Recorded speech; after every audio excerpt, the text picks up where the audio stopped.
El bautismo de Jesús delimita el inicio de su ministerio. Enseguida fue llevado por el Espíritu al desierto para ser tentado del diablo. Tentación de la que resultó victorioso. Es el Evangelio, según Juan, el único que registra con cierto detalle la primera semana del ministerio de Jesús. Entre esos eventos encontramos cómo llegaron los primeros discípulos de Jesús. Hablemos con Dios. Padre, en el nombre de Jesús agradecemos que nos haya dejado por escrito, inspirados por el Espíritu Santo, este detalle del inicio del ministerio de Jesús. Hasta hoy, Señor, la iglesia tuya estamos buscando discípulos. Y un recordatorio muy importante es cómo llegaron los primeros 5 discípulos de Jesús en ese momento. Gracias, Dios, gracias por todo este acontecer, gracias por todo esto que Juan sí registró. Este evangelio según Juan tiene muchos asuntos que los otros evangelios o que los otros escritores no tienen registrado, pero entre los 4 nos dan un panorama maravilloso de tu recorrido aquí en la tierra. Gracias. En el nombre de Jesús adoramos al Padre, adoramos al Hijo y adoramos al Espíritu de Dios. Amén. Elizabeth, la mamá de Juan, era prima de María, la mamá de Jesús. Juan nació 6 meses antes que Jesús. Juan pasó su juventud en una región desértica al oeste del Mar Muerto. Su ministerio empezó en el desierto, en los alrededores del Jordán. Su misión fue revelar al Mesías y presentar al Mesías en la persona de Jesús. Lucas, por su lado, dice que Jesús tenía aproximadamente 30 años cuando empezó su ministerio. Juan y Jesús ejercieron su respectivo ministerio o servicio a la comunidad de manera simultánea hasta que Juan es encarcelado por Herodes Antipas, quien era tetrarca de Galilea y Perea. En el Antiguo Testamento, la autoridad religiosa era el sumo sacerdote y el resto de los sacerdotes y levitas. Pero el momento en que se escribe el Evangelio según Juan, ellos solo eran meras figuras decorativas, pues la autoridad realmente era ejercida por los romanos a través del gobernador. Para ese momento era Poncio Pilato. Había varios grupos religiosos y políticos. El Sanedrín, un consejo de 70 ancianos formados por saduceos, fariseos. Los saduceos eran la aristocracia, adinerados, no creían en la resurrección. Y los fariseos, que surgieron en los últimos 600 años, para la época de Jesús, venían de la clase media-baja. Ellos creían en la resurrección. Esa es su gran diferencia. Los fariseos crecieron política, religiosa y socialmente, hablando. En este pasaje, cuando dice que los enviados a hablar con Juan eran de los judíos, realmente eran de los fariseos. En este momento, los fariseos tenían autoridad sobre los sacerdotes y levitas. Los versículos 1 al 8 del capítulo 1 de Juan contienen al 18, del capítulo 1 de Juan, contienen el prólogo del Evangelio. Es a partir del versículo 19 que inicia la parte narrativa de su Evangelio con el pasaje. Desde Juan 1:19 hasta Juan 2:11 se registra el paso a paso de la primera semana clave de la vida pública de Jesús, o sea, el inicio de su ministerio. La versión del Evangelio según Juan nos permite ver tres testimonios de la grandeza de Jesús en 3 contextos diferentes, y en los 3 muestra la maravilla de su persona. Está el testimonio de Juan el Bautista. En Juan 1 del 19 al 34. Cuando llegaron los sacerdotes y levitas enviados por los fariseos y le preguntaron, ¿tú quién eres? Este es el testimonio de los que aceptaron a Jesús como su maestro y se unieron a él como sus discípulos. En Juan 1 del 35 al 51. Este es el testimonio de los poderes maravillosos de Jesús. En Juan 2 del 1 al 11. Sí, el agua convertida en vino. Vayamos a la palabra. Empezamos por Juan 1 del 19 al 28. Dice, este es el testimonio de Juan, cuando los judíos enviaron de Jerusalén sacerdotes y levitas para que le preguntasen, ¿tú quién eres? Para ese momento histórico, si ponemos atención en el Evangelio según San Juan, se muestra a Dios en Jesucristo, porque dijo Jesús, el que me ha visto a mí, ha visto al Padre. Pero también se comprueba que los judíos son la oposición. Por fin rechazaron a Jesucristo, porque al final, casi al final de todo este proceso, ellos fueron los que gritaron, crucifícale. La comisión que llegó a entrevistar a Juan estaba formada por sacerdotes y levitas, porque Zacarías, el padre de Juan, era sacerdote. Entonces, Juan debía ejercer el oficio de sacerdote, así que era natural que los sacerdotes quisieran descubrir por qué se estaba comportando de una manera tan extraña. Dice el versículo 20, confesó y no negó, sino confesó, yo no soy el Cristo. Y le preguntaron, ¿qué pues? ¿Eres tú Elías? Dijo, no soy. ¿Eres tú el profeta? Y respondió, no.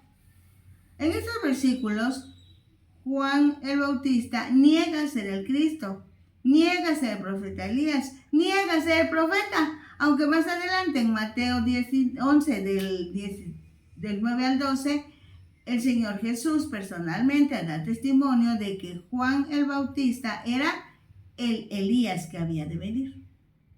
No era Elías, pero sí era el que cumplía esa profecía. Dice el versículo 22. Le dijeron, pues, ¿quién eres? Para que demos respuesta a los que nos enviaron. ¿Qué dices de ti mismo? En el versículo 23 leemos, dijo, yo soy la voz de uno que clama en el desierto. Enderezad el camino del Señor, como dijo el profeta Isaías. La pregunta era, ¿quién eres? Pero Juan dijo el propósito por el que estaba predicando. Juan estaba para clamar, dar un aviso muy importante, tal como lo hacían los heraldos de los reyes de esos días.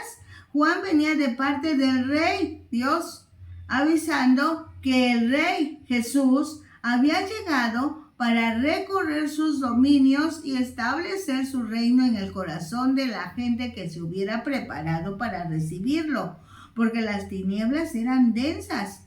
Tinieblas aquí quiere decir el pecado de la humanidad. Dice el versículo 24, y los que habían sido enviados eran de los fariseos. La secta de los fariseos apareció antes de la guerra de los macabeos como reacción contra la inclinación de ciertos judíos hacia las costumbres griegas. Los judíos fieles vieron horrorizados la creciente influencia del helenismo y se aferraron con mayor fuerza a la ley mosaica.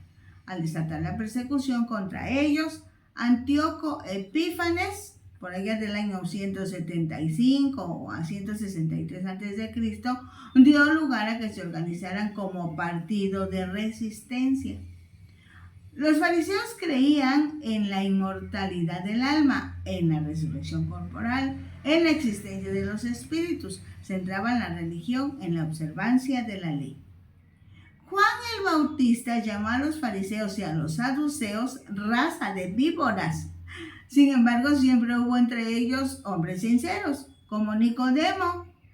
Allá en Juan 7, 46 al 51 encontramos algo relacionado con este hombre. Antes de su conversión, Pablo fue fariseo, hizo uso de ello en sus discusiones con los judíos, según los registros del libro de Hechos. Gamaliel, que había sido su maestro, era también fariseo. Entre los que llegaron para dialogar con Juan el Bautista, había emisarios de los fariseos. Es muy posible que detrás de todo esto estuviera el Sanedrín. Juan era un predicador que atraía a las multitudes y una de las funciones del Sanedrín era encargarse de cualquiera que fuera sospechoso de ser un falso profeta. El Sanedrín puede que se considerara obligado a comprobar si ese era el caso de Juan, pues no se ajustaba a la idea generalmente aceptada de un sacerdote, ni tampoco de la de un predicador. Por tanto, las autoridades eclesiásticas lo miraban con sospecha.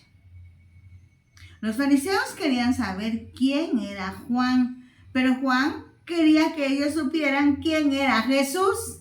Por eso decimos que los fariseos no entendían lo más importante.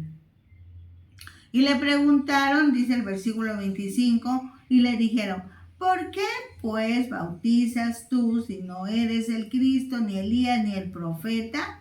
Juan les respondió diciendo, yo bautizo con agua, mas en medio de vosotros está uno a quien vosotros no conocéis.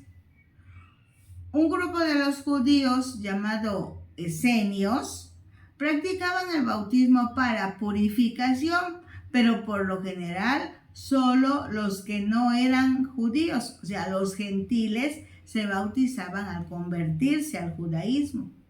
Lo interesante en ese momento es que Juan estaba bautizando a los judíos. Por eso cuando los fariseos preguntaron con qué autoridad bautizaba, ¿por qué pues bautizas? Realmente le estaban diciendo, ¿por qué tratas al pueblo escogido de Dios como si fueran gentiles?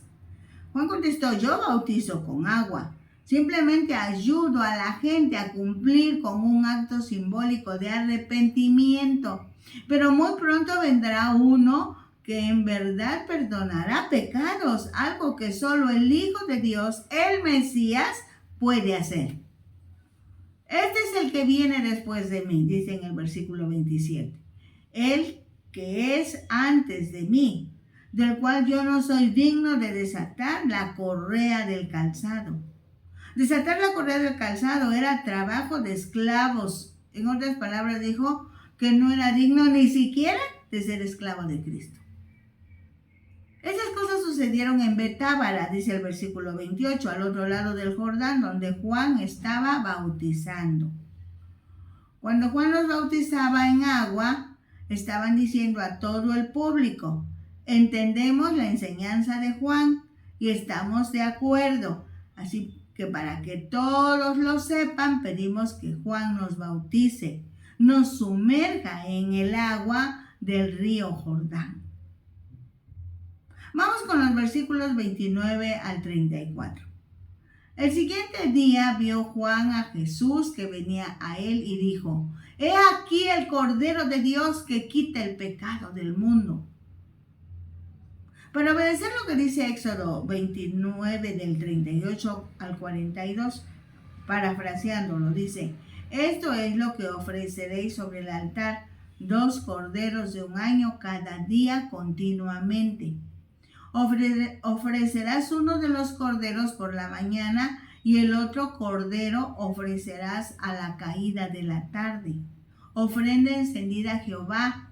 Esto será el holocausto continuo por vuestras generaciones, a la puerta del tabernáculo de reunión delante de Jehová, en el cual me reuniré con vosotros para hablaros allí. Cada mañana y a cada tarde se sacrificaba un cordero en el templo por los pecados del pueblo.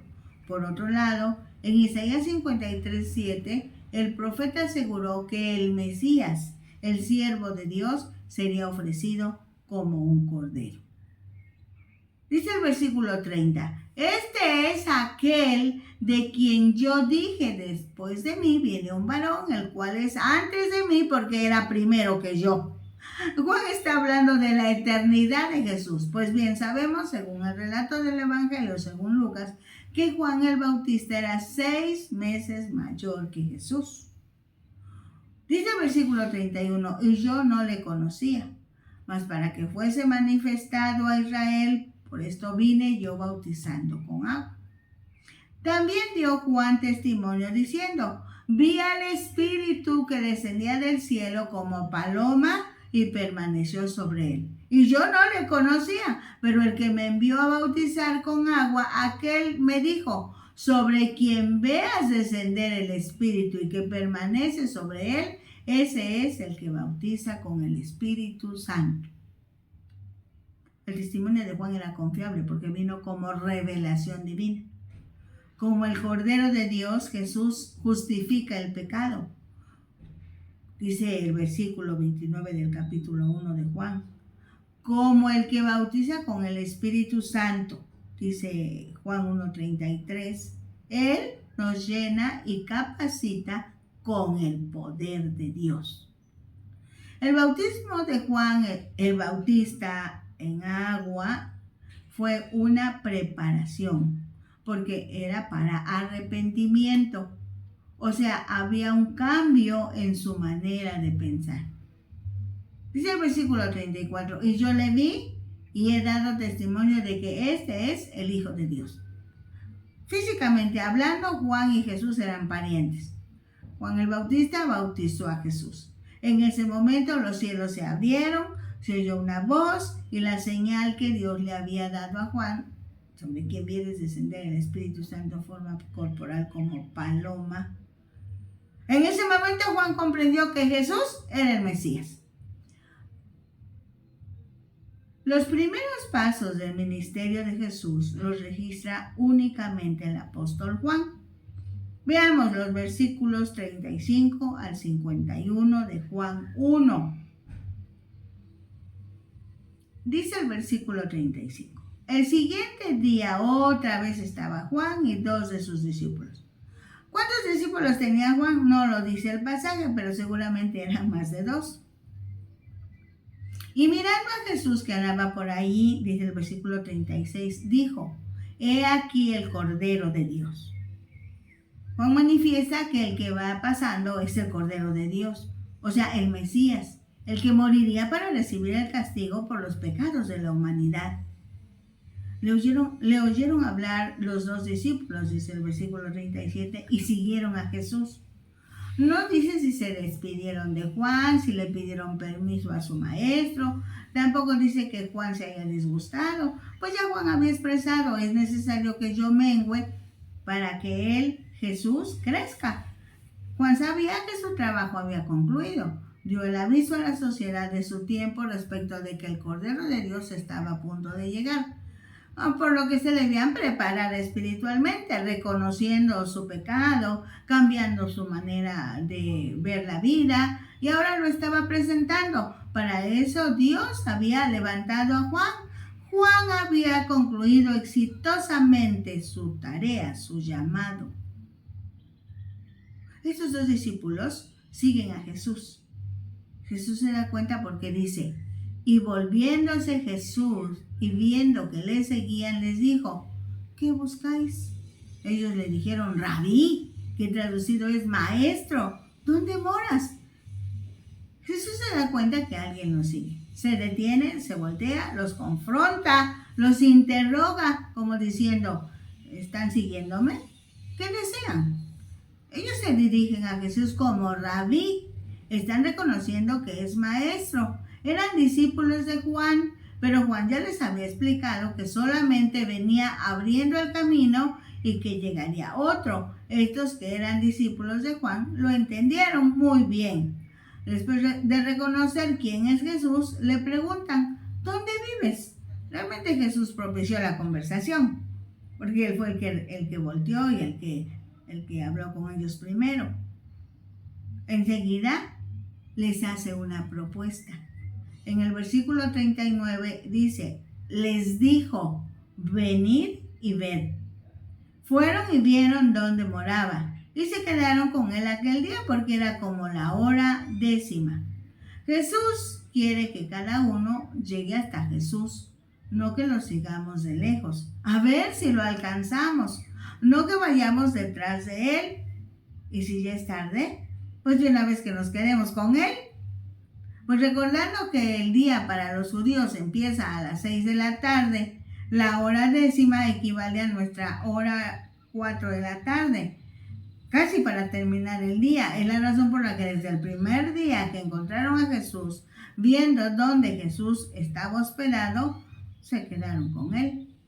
La expresión vengan y vean apela al ejercicio de la voluntad humana, a la capacidad de analizar y tomar decisiones. Y desde el primer acercamiento se debe tomar la relación con Dios formal y seriamente. Después de llegar y ver, su decisión fue, nos quedamos contigo, porque ya es tarde.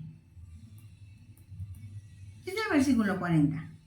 Andrés, hermano de Simón Pedro, era uno de los dos que habían oído a Juan y habían seguido a Jesús.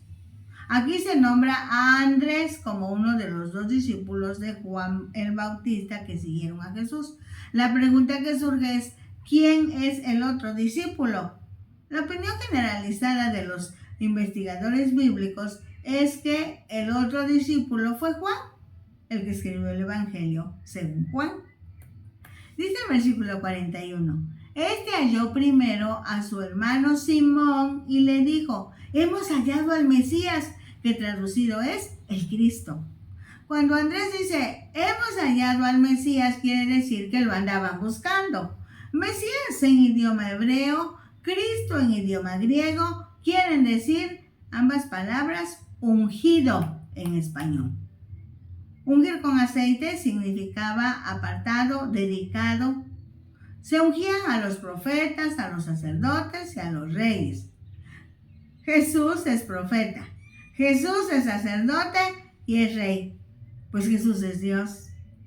Dice el versículo 42, y le trajo a Jesús y mirándole Jesús le dijo, tú eres Simón, hijo de Jonás, tú serás llamado Cefas, que quiere decir Pedro.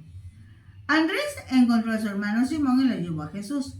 Cuando Jesús mira a Simón, Dios le da una revelación a Jesús y le deja saber la gran transformación de que va a ser objeto Simón, que hasta el nombre le cambiaría.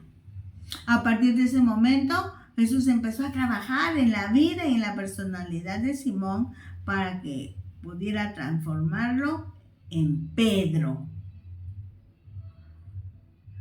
Jesús dejó el sur, dejó Judea y se marchó al norte de Palestina, a Galilea. Es probable que en Caná se haya encontrado con Felipe y le llamó. Felipe como Andrés no podían quedarse egoístamente con la bendición, por eso Felipe buscó a su amigo Natanael, a quien le compartió su hallazgo. Dice el versículo 43, el siguiente día quiso Jesús ir a Galilea y halló a Felipe y le dijo, sígueme. En esta redacción es claro el encuentro. Jesús va de Judea a Galilea, en la ruta deben de pasar por Caná de Galilea. Ahí sucede algo, Jesús encuentra a Felipe y de inmediato dice, sígueme. Hasta aquí, 3 discípulos han seguido a Jesús.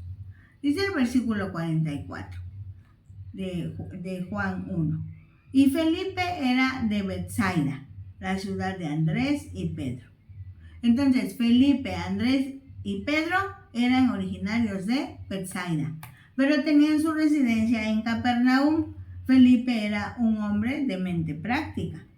Dice el versículo 45, Felipe halló a Natanael y le dijo, hemos hallado a aquel de quien escribió Moisés en la ley, así como los profetas, a Jesús, el hijo de José de Nazaret.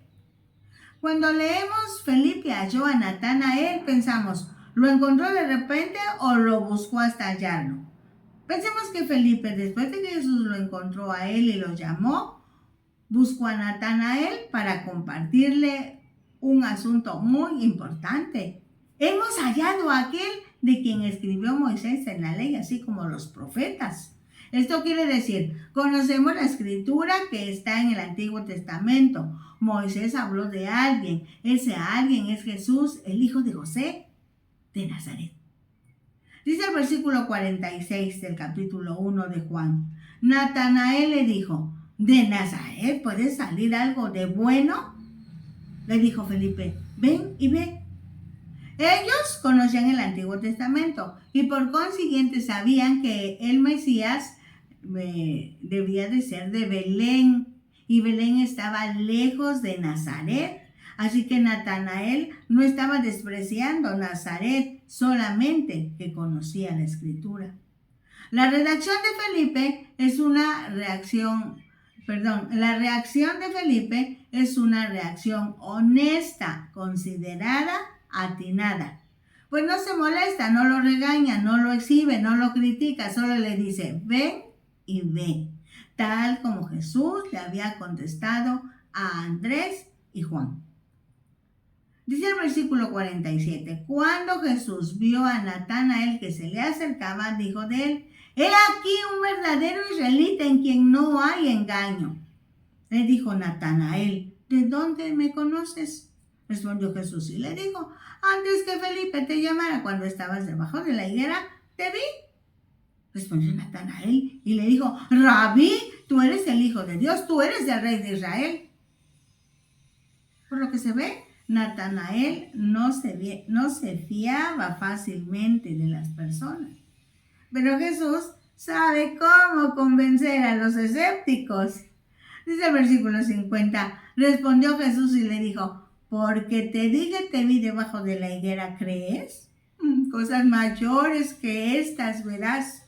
Y le dijo, de cierto os digo, de aquí adelante veréis al cielo abierto y a los ángeles de Dios que suben y descienden sobre el Hijo del Hombre. Jesús le está hablando a un conocedor del Antiguo Testamento, no lo olvidemos. Natanael conocía muy bien este pasaje que está en Génesis 28. Vamos a parafrasear los versículos 11 al 16. Dice que llegó a un cierto lugar y durmió allí porque ya el sol se había puesto. Y tomó de las piedras de aquel paraje y puso a su cabecera y se acostó en aquel lugar. Y soñó. Y aquí una escalera que estaba apoyada en la tierra y su extremo tocaba en el cielo, y aquí ángeles de Dios que subían y descendían por él. Y aquí Jehová estaba en lo alto de ella, el cual dijo, yo soy Jehová, el Dios de Abraham tu padre y el Dios de Isaac. La tierra en que estás acostado te la daré a ti y a tu descendencia. Y despertó Jacob de su sueño y dijo, ciertamente Jehová está en este lugar y yo no lo sabía. Aquí y ahora tenemos varias lecciones para cada uno de nosotros. Los primeros discípulos de Jesús, Juan, Andrés, Simón Pedro, Felipe, Natanael, tuvieron el primer contacto con Jesús de manera diferente. Juan y Andrés escucharon a su maestro Juan Bautista, quien recibió la revelación para identificar a Jesús como el Cordero de Dios. Juan y Andrés siguieron a Jesús, pero Jesús regresa e inicia una conversación con estos dos hombres. No quiere que lo sigan, quiere que vayan junto a él. Ahora bien, Andrés buscó a su hermano Simón y lo llevó hasta donde estaba Jesús, quien lo recibe y le anticipa que será transformado y será cambiado también su nombre. En el camino a Galilea, Jesús descubre a Felipe y sin más ni más le dice, sígueme. Felipe sigue a Jesús, o sea, decide ir con Jesús, pero también busca a su amigo Natanael, porque sabe que ese su amigo también está esperando la llegada del Mesías. Tomemos esta reflexión como una manera en la que Jesús mismo está llamándote a ti para que formes parte de sus discípulos. De alguna manera, ¿cómo es que estás escuchando esta reflexión? Realmente el que te está buscando se llama Jesús. ¿Qué decides? Ven y ve, dice la Escritura. Y cuando vengas y veas, no dejarás al Señor. También tú habrás hallado al Mesías. Les invitamos a sintonizar Ventana Virtual Radio Cristiana. También recuerden que en Facebook nos buscan como Disfrutando la Palabra y las enseñanzas todas compendiadas las encuentran en YouTube a nombre de Rosario Hernández Ojeda. Les amamos.